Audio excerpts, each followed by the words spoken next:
Welcome to the Low Carb MD podcast. No one is beyond help. No one is beyond hope. As we have always said, we are bringing you medical information and cutting-edge science, but none of this is medical advice. Please seek out input from your own doctor.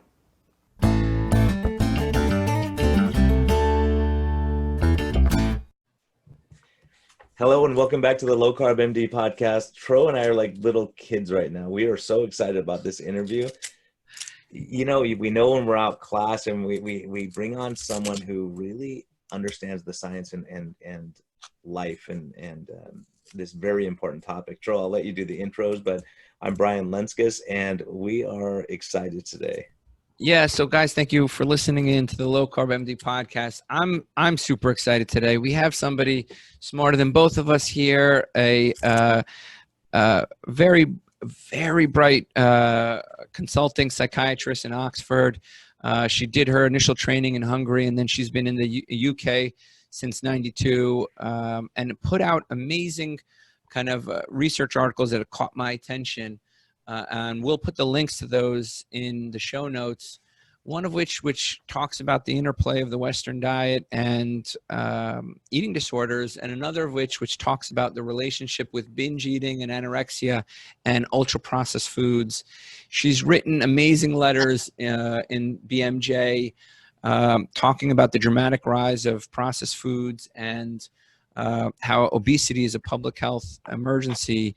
She's basically written a book on anorexia, and we're very happy to have Dr. Agnes Ayton here, all the way from the UK. And I have to admit, when I read her work, I'm always nodding, and then I said enough is enough. We got to get her on the podcast. So I'm like a little schoolboy here, so happy, very happy to have you here. Thank you for agreeing to stoop down to our level.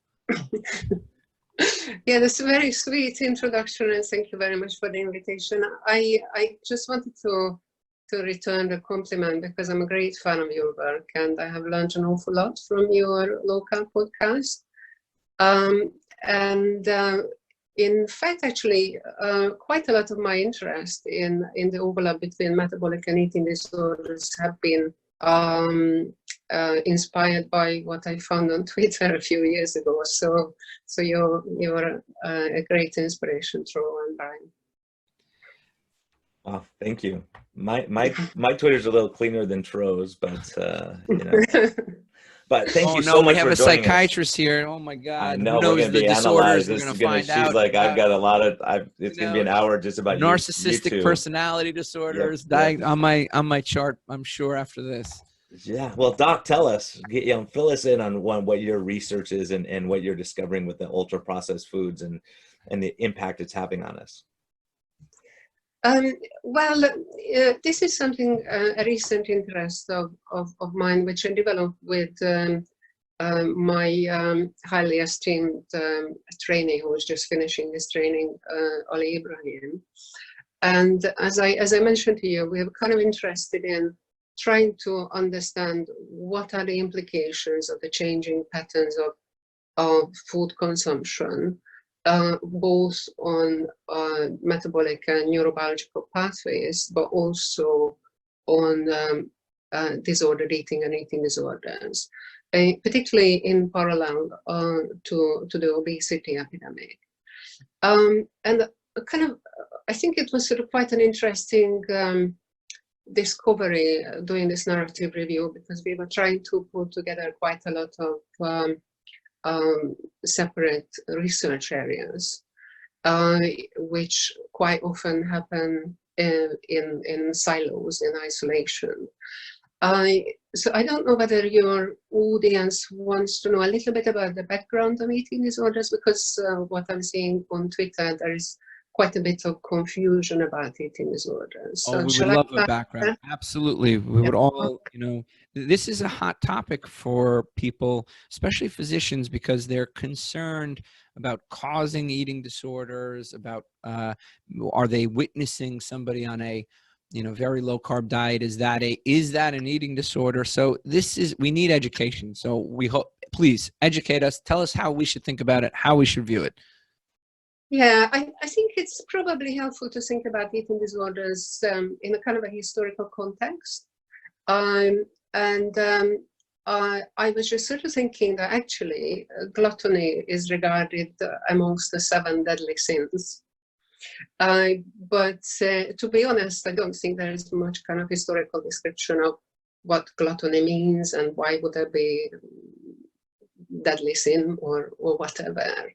In terms of probably the most well-known eating disorder is anorexia nervosa, and there are historical descriptions from the Middle Ages. Mainly, I'm aware of Christian saints who ended up with severe dietary restriction and looked like that they could have had an anorexia nervosa type presentation. But actually the first medical description was in 1689 in England, when the physician concerned kind of recognized, well, actually this is a psychological problem causing self-starvation. And he described both male and female patients. The name of anorexia nervosa was given in 1874, and it was regarded as a much rarer condition than, for example, schizophrenia. So it wasn't really studied much. And I think that there was a recognition a lot later, so probably 1960s, 70s, when in the US they described a 400% increase of anorexia nervosa in the population, but it was still kind of very rare.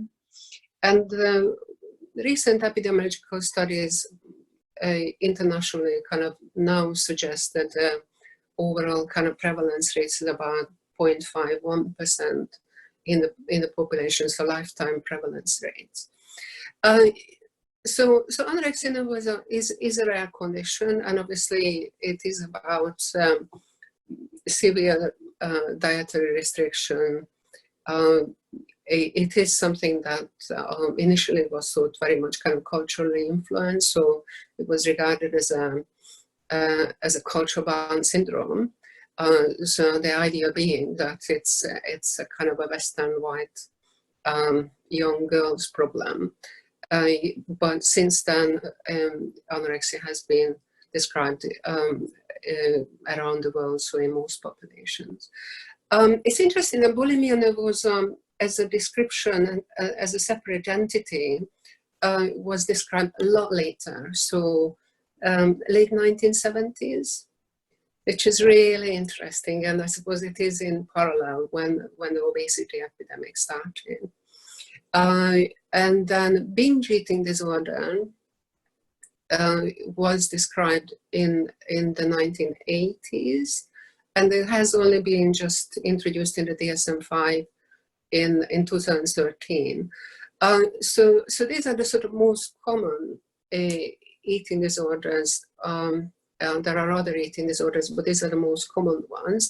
And there are some common features. So people with eating disorders are usually preoccupied with weight and shape, usually have difficulties kind of controlling their weight, usually restrict their diet, and then they may or may not binge, or they may or may not use various kind of compensatory mechanisms. And actually Christopher Fairbairn, who was a professor here in Oxford, kind of used the transdiagnostic concept of eating disorders because there are some commonalities between these eating disorders. I think as a field, we have a problem with our treatment.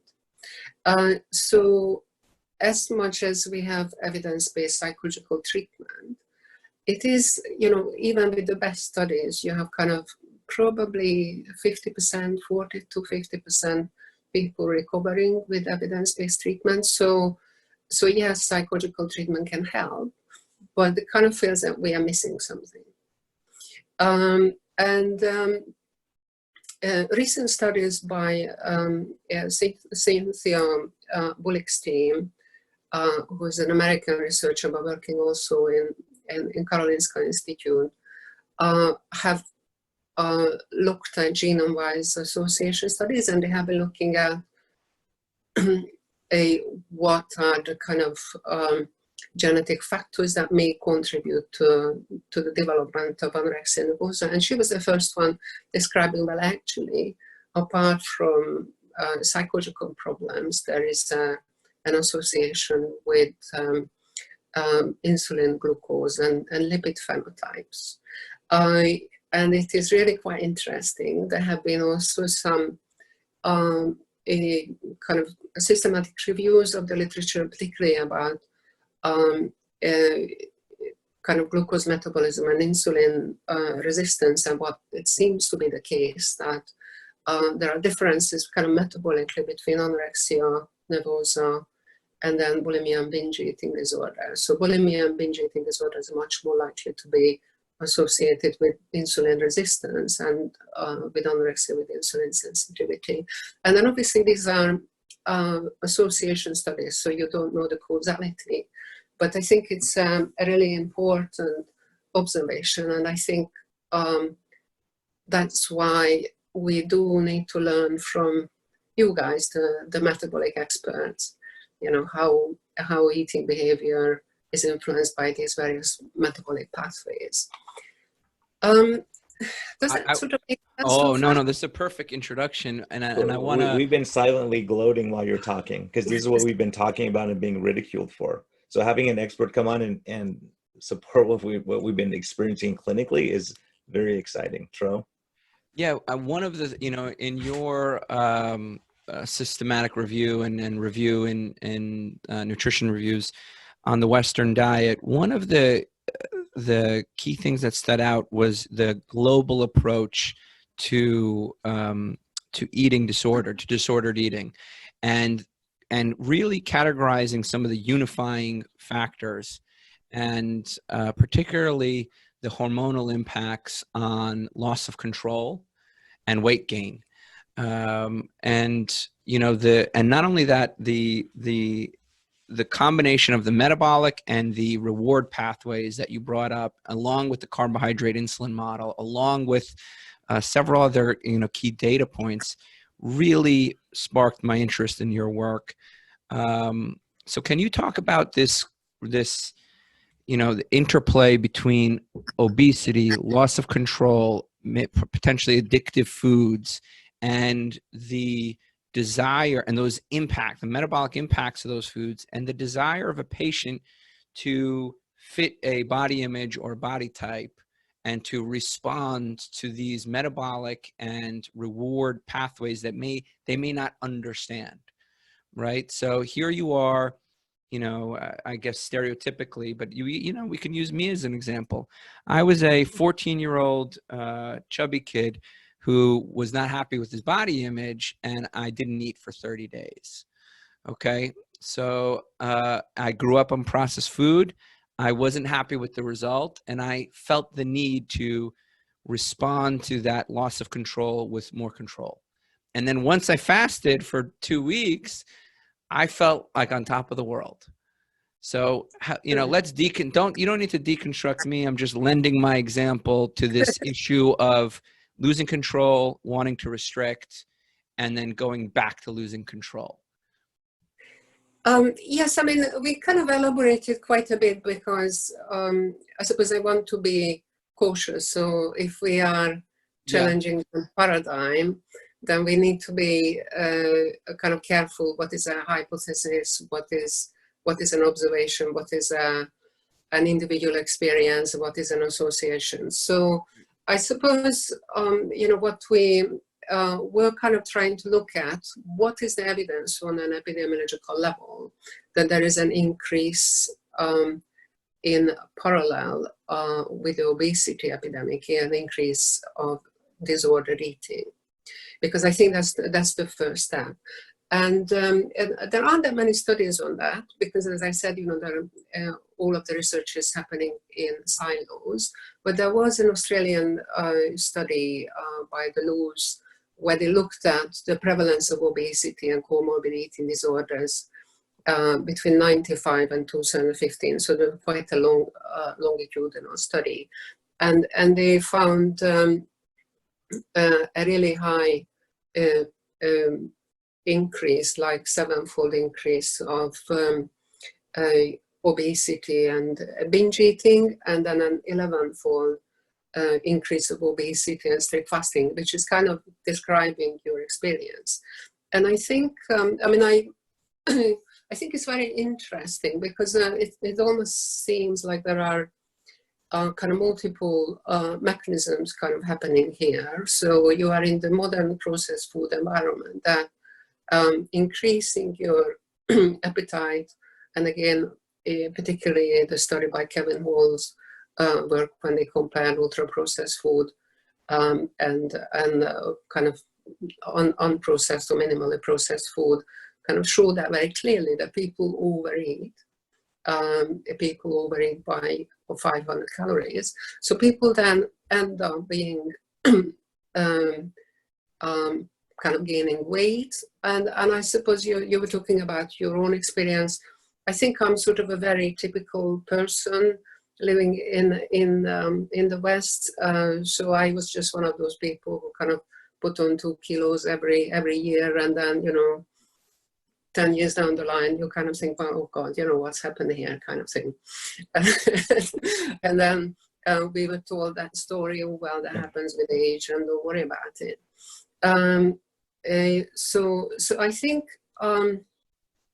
this particular study kind of showed, well, actually, when people are kind of increasing in their weight, then they will increase kind of dieting, and they will try to control their weight. And there are other studies looking at, when people diet, and there are some differences between males and females.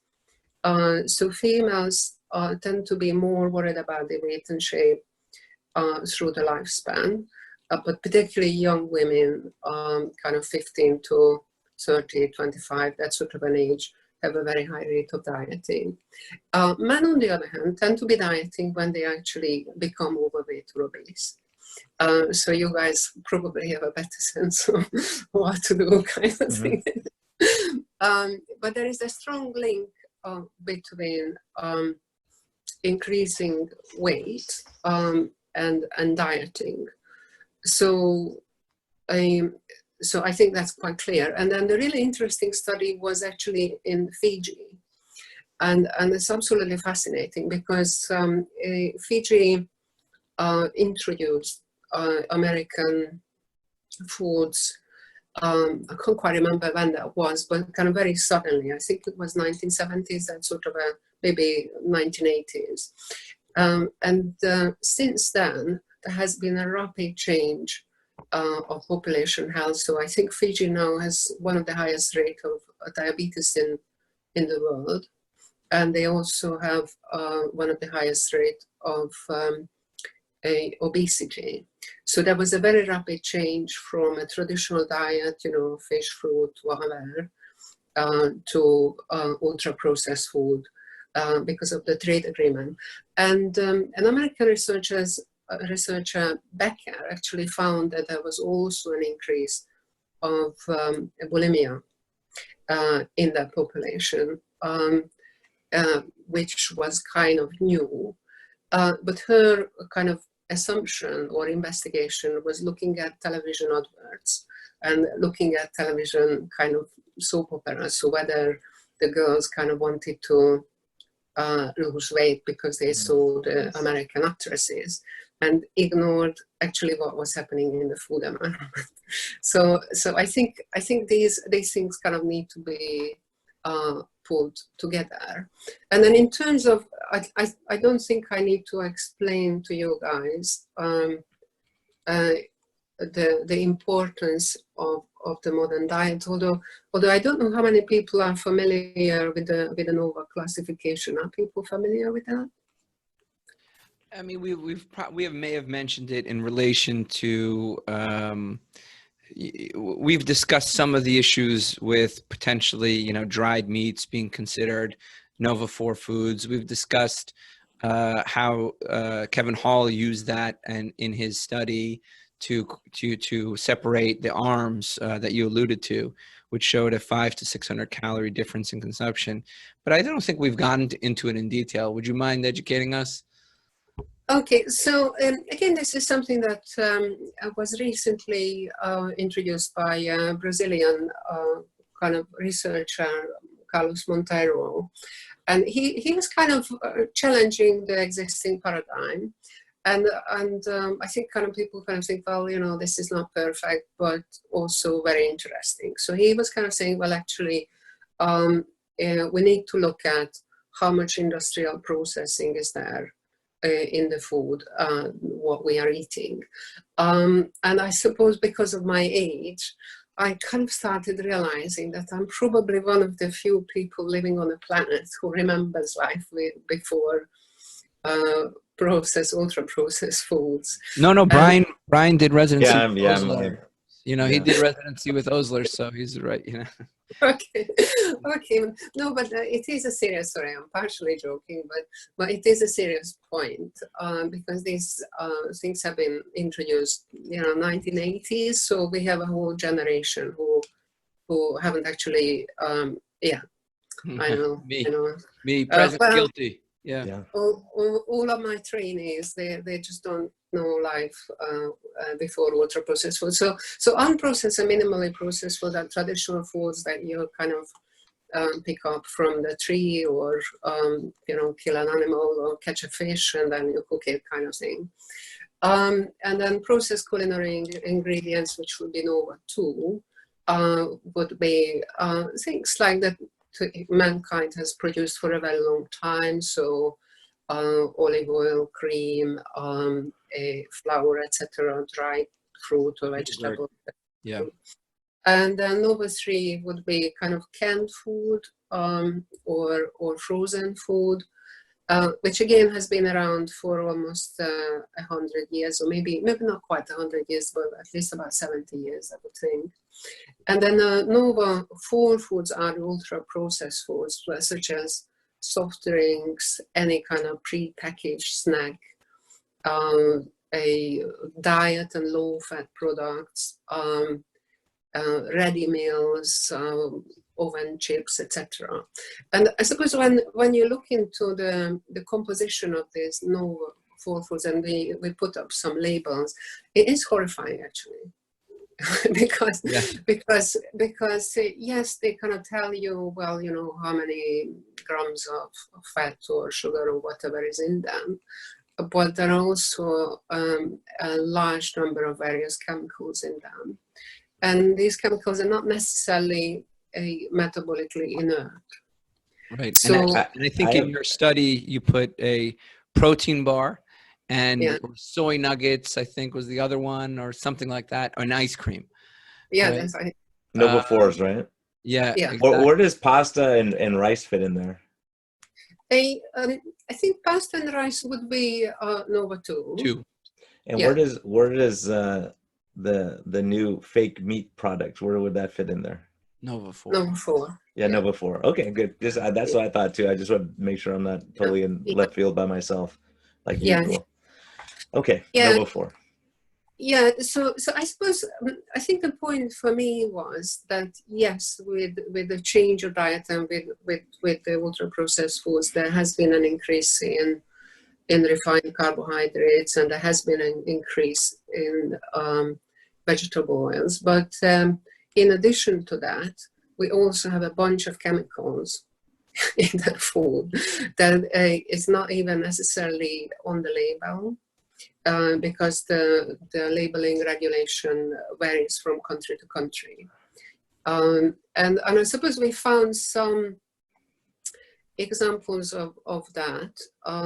So for example, well, I looked on the EU website, you know, how many food additives there are. And there are about 1,400 food additives on the EU website. And then I just picked out a couple of examples. So the Proprionate is something that they use to prevent molding, and they put it in kind of various reconstituted meat, in bread, dairy products, etc. And these have been actually shown to increase insulin resistance and hyperinsulinemia, both in animal experiments and in humans. And then the other kind of big group is emulsifiers such as transglutaminase. And that is used to extend shelf life, improve consistency, particularly low-fat products. Because if you kind of take the fat out of a yogurt, you have to put something in. So you will be putting in sugars and emulsifiers just to kind of get the texture and the kind of enjoyability of the food. And actually, the transglutaminases have been shown to damage the mucus structure of the intestinal wall, cause inflammation and autoimmune difficulties. And there is a link, actually, there is an association between eating disorders and autoimmune disorders, which is really interesting. So I'm sort of thinking, well, you know, we just need to be mindful that there is a lot of things going on. And I suppose the other thing, which is the artificial sweeteners, and again, I'm learning. I was learning when we were doing this review. I don't know how many people are aware that the artificial sweeteners are quite often used with natural sweeteners. So in reduced sugar products, you have both. The person who is doing kind of really exciting neurobiological research on this is Dana Small's team in Yale. So if you can invite her next time. All right. Yeah. You know, I think this is very interesting. That one is these foods, you know, we take them for granted. They're so ubiquitous. I think in one of your reviews, you mentioned, you know, up to 75% of the average diet is these Nova-4 foods.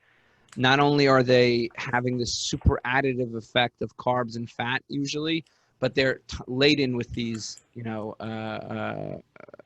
potential environmental issues, which we had Dr. Leo Trisande talk about a little bit to us early on. So that clearly they have both a metabolic impact and an impact on our reward structure. And on top of that, they're so sweet, we probably habituate to the sweet and savory tastes that they provide. So now our sweet and savory taste preference has been hijacked. Our reward systems have been hijacked, and our metabolic hormonal systems have been hijacked. And then now here we are trying to restrict, and, you know, we're wondering what caused an eating disorder, you know, and maybe critics of a low carb diet or a vegan diet or whatever it is, they say it's these diets that cause the eating disorder. But we're hinting here that as a potential hypothesis that maybe it's something else. So, you know, can you help me answer that question? Because I get a lot of people that say, you know, we're going to create orthorexia, and even that topic is laden with controversy. But, you know, will a way of eating that's real food promoting cause an eating disorder? Will an intermittent fasting protocol cause an eating disorder? What are your thoughts about that comment, you know, that's very frequent in the industry, that these things could cause an eating disorder? Okay, so I kind of will try to give you a nuanced answer. So there is definitely evidence, particularly young people who restrict their diet are more at risk of eating disorder. So quite often, you know, eating disorder like anorexia nervosa start in adolescence, and it could be triggered off by somebody restricting their diet for a long period of time. So I think it does depend on when and how, and maybe what as well. So I suppose, you know, when you're talking about someone who is an adult and is overweight or has metabolic problems, if they are moving away from a high carb diet and they are moving towards intermittent fasting, that would be metabolically healthy. I think the evidence is quite strong on that. That's quite a different thing from a teenager or a 12-year-old who is restricting the diet in a similar way. So I suppose there isn't one size fits all. And I think that's one of the kind of weaknesses of our current treatment in eating disorders, because internationally, and I hope I won't be shot down too much about this, but the main psychological treatments, they might kind of differ in terms of how to address the psychopathology. They all say, well, use the eat well plate, eat regularly. It doesn't matter what you're eating. And I suppose what we were kind of trying to say, well, it does matter what you're eating. Yes. Because, and I said, as I said, Donna Small's work was really wonderful to highlight that. So she was kind of saying, well, we have they have a two-stage model bringing together the biological and psychological factors. And if you're having natural foods, then there is a system in the brain which is preserved during evolution that directly reflects the nutritional value of foods and relies on metabolic signals reaching the brain. And then when you have some of these Nova-4 foods, either a combination of high carb, high fat combination, or artificial sweetener and natural sweeteners, that actually overrides that normal mechanism. And then what she was saying, that in the second system, we as human beings, obviously, we value the information around us. So we are very much influenced by diet industry, what's on the advert, what's around you, is that good for me or bad for me? So I think that's sort of a really nice way of describing what is happening. So kind of going back to your question, can people kind of going or moving away from Nova-4 foods cause an eating disorder? I think, in my opinion, the chances of that are pretty much zero. Because you would actually restore the normal satiety mechanisms. I want to talk about that chance of zero, because in your very recent, I think it was a case series you did looking at binge eating, you showed that 100% of late night binging, and I think it was 100% of all binging, was Nova-4 foods. And I thought, holy crap, my jaw dropped when I read that. I'm like, this is it. Nobody's binging on steak. No one says I'm going to go and eat broccoli until I throw up, right? And that is such a massive point. I think, Doc, we took a lot of heat because we were observing that people were, when they changed their diet, pornography addiction was getting, they were self-reporting this. We weren't asking them. They said pornography addiction was getting, alcohol, drugs, all these different things they were doing. When they got their diet right and they decreased their insulin level and they were eating a healthy diet with Nova 1 and 2 foods, these other addictions started to get better. And we're seeing that psychologically. And one of the big questions was, one of the big frustrations in medicine is poorly controlled diabetics have depression. And everyone thought people got depressed, and because they didn't care anymore, their sugars got out of control. But what we're seeing is the sugars got out of control first, and then they got depressed. So we're talking about inflammation, insulin in the brain, and all this. And I think the approach to treatment has been off. We're looking at it backwards sometimes. I would love to hear your opinion on that. Yeah, I mean, I absolutely agree. And I think these kind of clinical observations are really important. And I suppose any discovery has to be based on clinical observation. I mean, I know that we have a kind of a fetish about randomized controlled trials, but randomized controlled trials have to come from somewhere.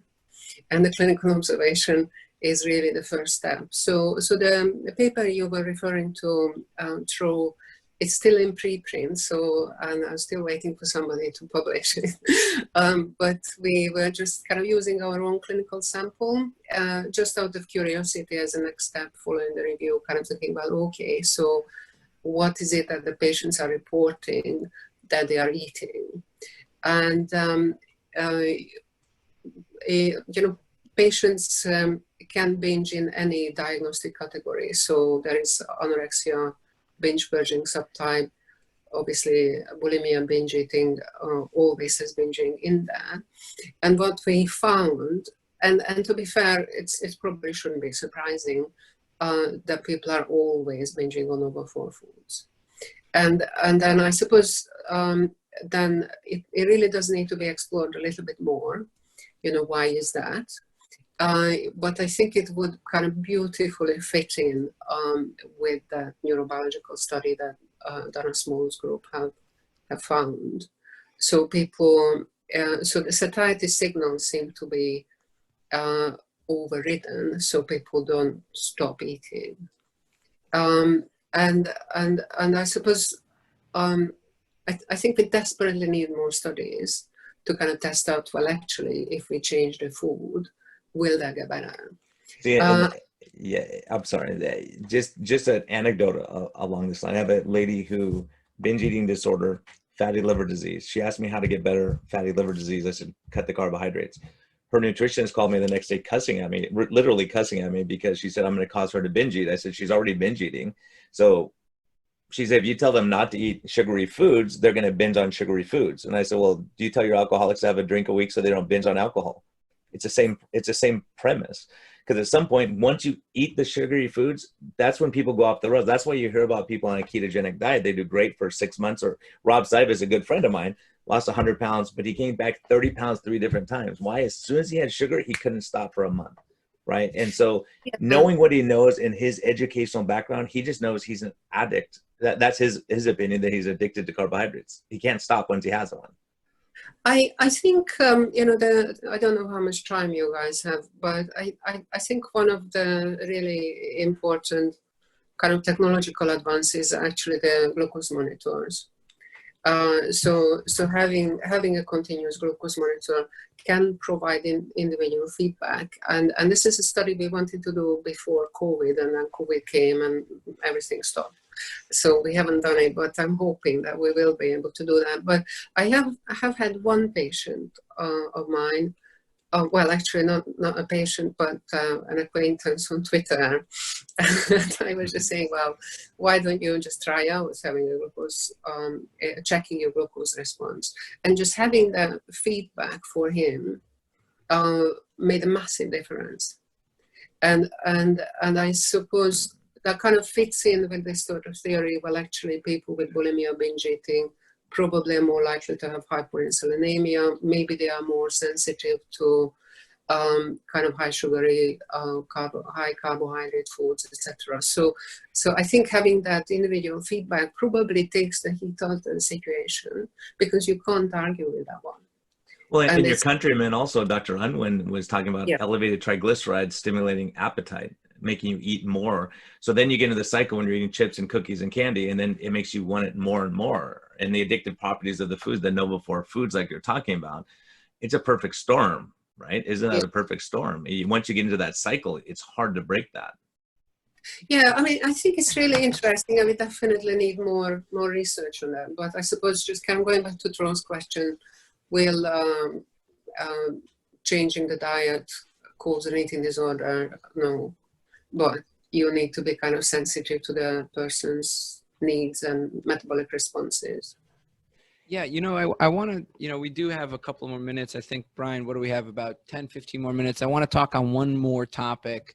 For the longest time, people have asked me, why do you eat low carb and why do I intermittent fast? And I explained to them, I do it for its anorexigenic effects. Because I don't want to be hungry. Okay. I don't want to be hungry. And people hear that and they're like, anorexigenic, but I believe that the ketones probably act on the brain. I believe those high triglycerides act on the brain. I believe that chronic high carb, high fat foods act on the brain, and I don't want to be hungry. I've lived a life of constant hunger. So I use these, these tools to be less hungry. So I think, yeah, true. I think you need to change your language. Sorry. yeah, Yeah. help me change my language. Yeah. But that's the I've way. been telling him to change his language for a couple of years now, but So, that's a different topic. But Oh. that's the way we have to describe it. Maybe the right. I do believe You want to have satiety. You want to have satiety. They mitigate my hunger. I wish I could describe it. I mean, how would you help me describe it? Satiogenic. Well, I probably have to think about it. It's not my first language anyway, but my kind of thinking is you kind of want to actually reset your appetite regulation from something which is abnormal to normal. And I suppose if you use the word anorexigenic or whatever it is, then it almost kind of sounds abnormal. And I suppose, this sort of constant hunger in a processed food environment, I think is very familiar to everyone. I suppose after I kind of came across this field of research, I did stop having cereals. And the change was just sort of amazing. And then I kind of started remembering back to my childhood. We never had cereals. We didn't know what it was. We never had kind of Coke because that was forbidden behind the Iron Curtain. That was not something that you would have. So you would have water. And we weren't hungry all the time. And then when I kind of moved to the Western diet with all the packaging and everything, I was constantly hungry. And I was gaining weight, and I was sort of thinking, well, why am I hungry? This is not okay. Why am I hungry? And this is actually an abnormal response to abnormal foods. Can I stop you for 1 second? Imagine being a 12-year-old with no education and having severe body image issues from media and experiencing constant hunger. And please tell me that doesn't cause eating disorders. Yeah. Yeah, I mean, sorry, I feel strongly about it because at the age of 13 or 14, I fasted for 30 days. Well, And I feel very strongly when people critics suggest that, our approach may cause an eating disorder because I've been there, Okay. I mean, I suppose what I would say, we shouldn't be feeding our children that stuff. And I'm sort of horrified when I look at, for example, formula milk and how that is advertised and what is the metabolic effect of that on babies. And orange juice and juices and saying that's healthy for the kids, and this oversupply and cereal school, and food. They consider baked potato and cheese a protein in my school district. Yeah, I mean that's probably cheese sauce, I should say, not cheese. The other stuff, but I mean it is. I think the ultra-processed foods are particularly harmful, and we have a whole generation like yourself who haven't actually experienced anything else, which is kind of unique in human history. It didn't used to be like that. I got a little granddaughter, and we're kind of trying to remove her from too much ultra-processed food, and it's really quite interesting. She was breastfed. And she was ketotic as a baby. You could smell on her breast when she was little. She was quite clearly ketotic as a baby, as a breastfed baby. And her appetite regulation is fantastic. So she will eat and then I'm finished. And I don't want to snack and I don't want anything to do. So that's how it should be normally. The problem is that these kind of ultra-processed foods interfere with a normal appetite regulation. So I suppose you're going back to your point, you want to regain your normal appetite regulation. Yeah, and imagine all those. I mean, the the young men and women that you work with who are lost. They can't understand what CCK is and ghrelin is and triglyceride excursions and glycemic excursions and insulin. They look in the mirror and they see weight gain, or they experience loss of control, and they tie that to a body image that they want to attain. That's eating disorder to me. Well, what's the chicken and the egg here as far as like bulimia?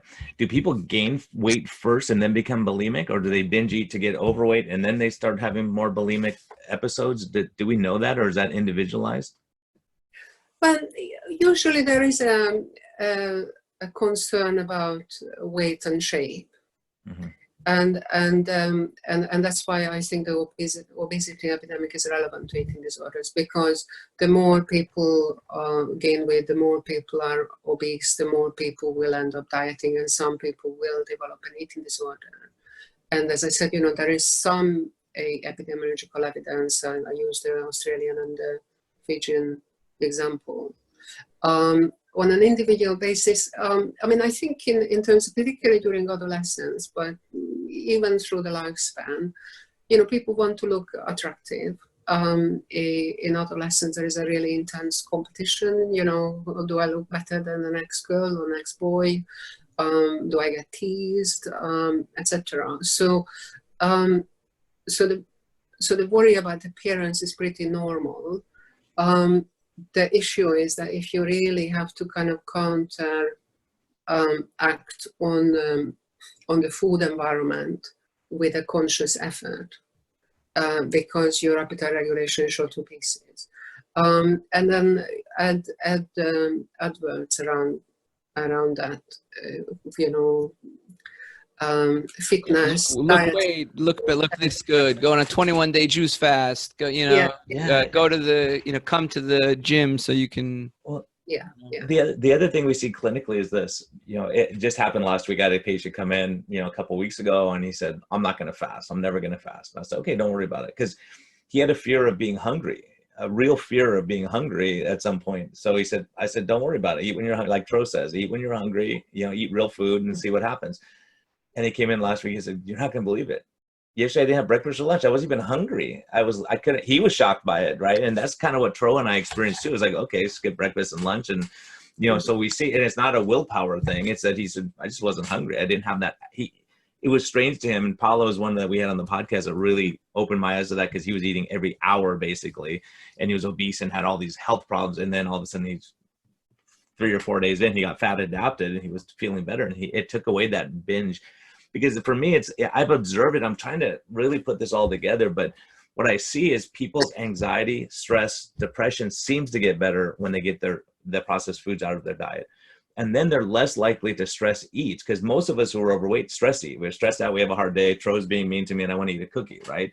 So, it's those kind of things where you start realizing, wow, there's more to it. Like what you're saying, there's a psychological aspect and there's the physiologic aspect. There's a lot of it's psychological too, because you just like certain foods and it makes you feel good. So you get that rush. And I've always wondered that. And I've always, and part of it I'm wondering, because bulimia and anorexia, bulimics, I see it, that you're overweight and you're trying to get back to normal weight. So you think, okay, I got to get rid of this food that I ate, or I'm going to exercise to overcome what I did. But I'm wondering if anorexia a lot of times is underlying depression or not being happy with yourself, and they get into the state of ketosis and they feel a little better, and then they like that feeling. I don't know if that's until they're stressed. I mean, this was outlined so well, until the stress hormones go up because they're so malnourished. Exactly right. And they have to eat, and then they don't want to eat because they felt so good in ketosis. And it's that cycle that you exactly. I want to say, Agnes, Dr. Ayton, that one picture is like what every single primary care doctor and psychiatrist needs to put on their freaking wall. Yeah, absolutely. Well, thank you for the compliment. I need to acknowledge Professor Fairburn, because we were building on his transdiagnostic model, the psychological model of eating disorders, and kind of trying to add in the metabolic aspects and the food environment aspects. And I suppose the adverts and the confusing messages from media are hugely influential. So I had a patient who had a kind of a complicated treatment-resistant epilepsy and an eating disorder, and I was kind of suggesting, well, why don't you try a ketogenic diet because there is evidence for epilepsy, etc. And she did try, but then she goes to the supermarket and gets freaked out because you have low fat adverts everywhere. Yeah.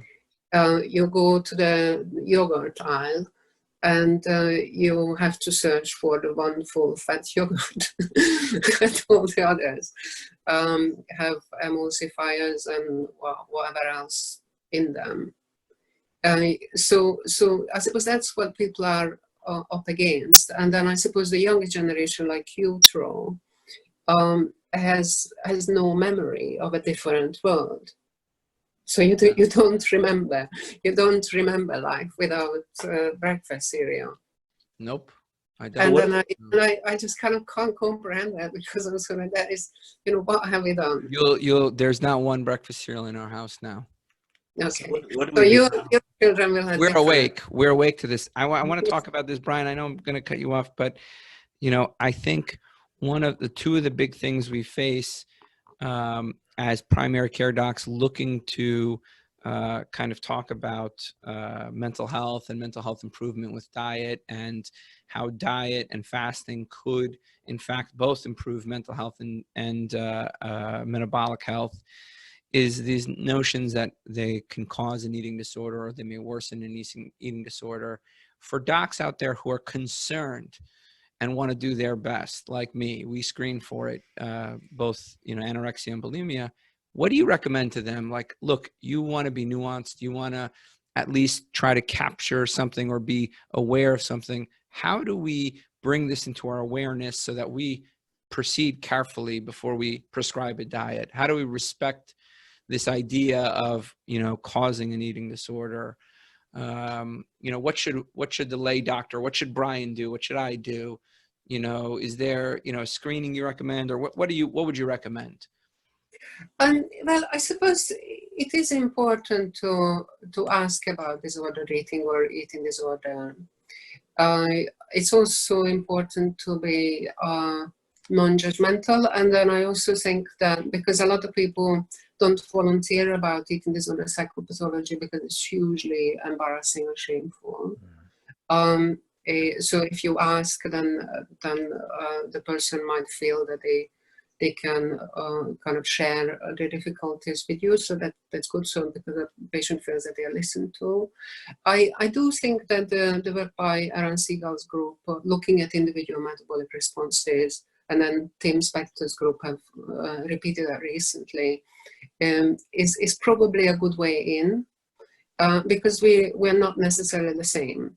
So a 12-year-old girl and a 60-year-old woman are going to have different metabolic needs. And similarly, somebody with anorexia or bulimia nervosa might have very different kind of metabolic makeup. So I suppose it is about looking at what is the patient kind of metabolic kind of baseline, what it is that they are eating, and then what changes they can make. The other thing which I kind of really like about your work, Tro, that you're very clear about disentangling exercise from any nutritional intervention, because I think that's really important, particularly for eating disorders. I mean, we have huge problems with patients kind of calorie counting or feeling that they have to earn food with exercise, that sort of stuff. And it's not effective and it's harmful. So people just kind of go around like in a vicious cycle and can't get out of them. So I really think that kind of disentangling the two things is important. We call it moving away from relying on the central planner. We don't want you to rely on your central planner to determine what to eat. We want to give an environment of food that promotes satiety, and we'd want to take away the need to impulse control. That is our general approach. And thank you for the compliment. See, Brian, I'm not so bad. No, you're brilliant, Tro. And just for the record, Tro picks on me more than I pick on him now. I'm what have I? I'm rehabbed. Yeah, No, you much just want to respect. get something Tro, in you're the doing DSM chart. That's what you're you doing want. you're doing great work. You're doing great stuff, and I'm learning. And that's what I love is learning from all of us. Saying, okay, let's put our egos away for a minute. And it's not about being humble; it's about learning. And we're on a mission of learning. And I think that's what happens is so many people want to pigeonhole and say, oh, all they do is ketogenic. That's it. No, you have to look at the patient in front of you. We individualize things and we learn because the way I might react to having a cookie might be different than someone else, or me having a drink may be different than my alcoholic friend having a drink. And so I think as a society, we have to learn the interconnection. And, you know, one thing, Doc, I was thinking about is in Fiji, they had a huge increase in mental illness also concomitant with the processed foods. Schizophrenia went through the roof, depression, anxiety, all these things.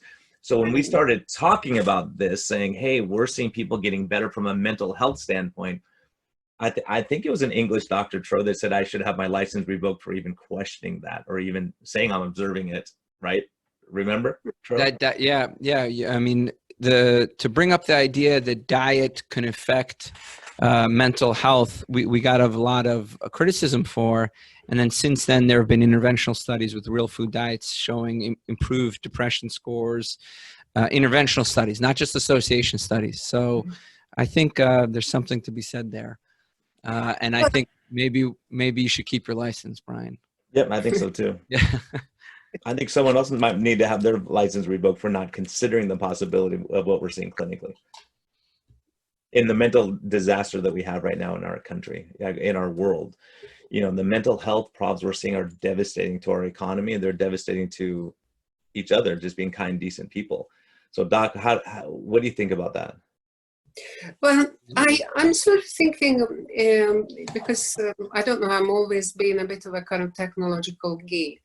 And I'm sort of wondering whether actually the kind of the flash glucose monitors or CGMs, when they become more widely used, will help people understand what's going on with them.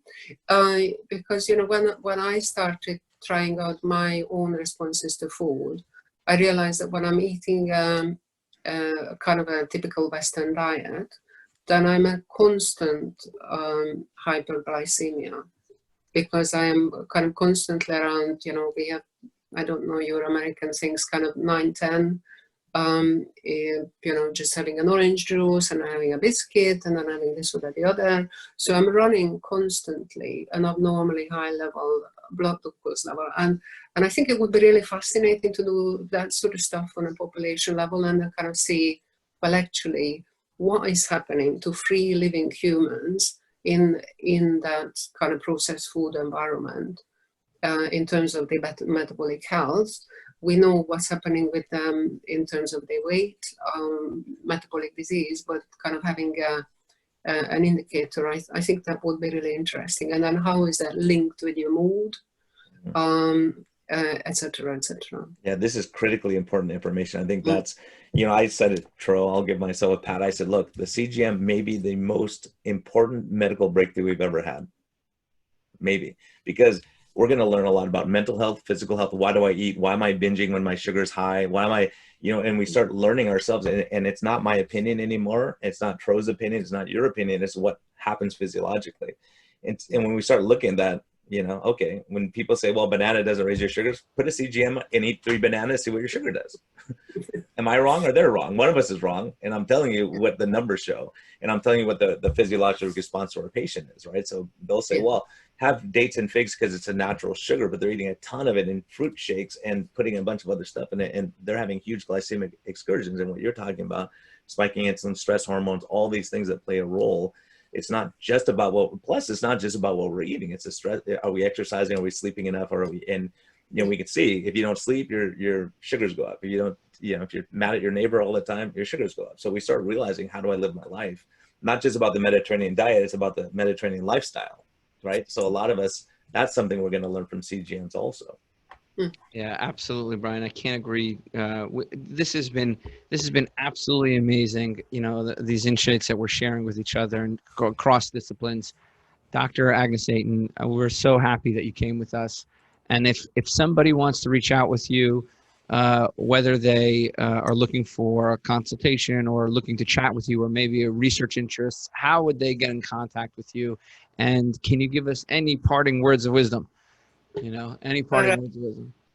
Okay, I only work in the NHS, so I don't do any private practice. So probably not a good person to reach out to with individual kind of questions. I would be very interested if anyone wants to do joint research. Twitter is as good as any. I'm on Twitter, and and I do check my messages, so that would be good. And I suppose I'm just hopeful that we will be able to continue with kind of these cross-discipline conversations, and learning from each other is really important. I absolutely love it. I love it. I've been so impressed with the psychiatrists who are looking at diet, not just drugs, to help people, and we're seeing unbelievable success. It's really profound, and your work is so important. It's very encouraging to us because we kind of went out on a limb and said, we're seeing this. I can't deny what I'm seeing. And then the science comes and backs up what we're saying after getting ridiculed. So it's kind of fun that way for us.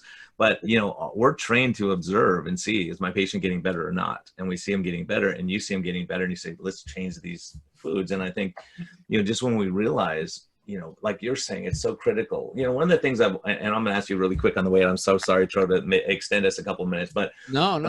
When I grow strawberries at my house, or if I have a peach off a tree, that thing's going to go rotten in 2 days, a day or 2 days. If I buy it at the store, 2 weeks it sits there in my, how in the heck is that happening?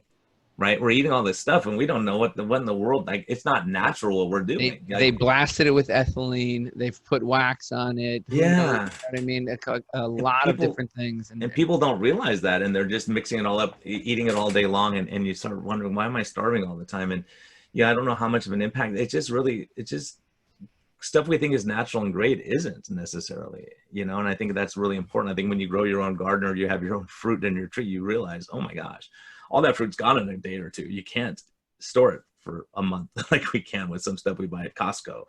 So I think all these things are critical questions that at some point we really have to address, especially with our worsening health and our metabolic disaster that we have in America and around the world now.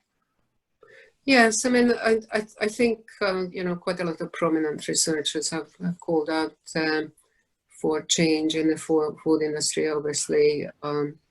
Robert Lustig, Carlos Montero, and I suppose the interesting example is Japan, because Japan has processed food, and obviously it's a very developed country with the lowest number of metabolic disorders and lowest number of obesity. So we can actually learn from other countries, how to change processed foods in a way that is not metabolically harmful. That's great. Absolutely. We all learn. That is great. So Doc, thank you for joining us so much. It was an honor having you on, really, and we appreciate your time and your expertise. And I know we went long, but this is really, really important. We hit a lot of really important information here. So we thank you so much. And, keep up the great work. We're going to be keeping an eye out for all your articles coming out, and it is very exciting. Listeners, thank you so much. Thank you. Oh, please. Thank you for having me. Thank you. Bye-bye. Thank you. Everyone, thanks for listening. You learned a lot. This is a great episode, and we really appreciate your support and for following us. Troy, do you want to close this? No, thank you. Just Dr. Ayton, thank you so much. And we'll be in touch, and hopefully maybe one day we can do some research together. Yeah, would be very happy to do so. Yeah. All right. Take care. Bye.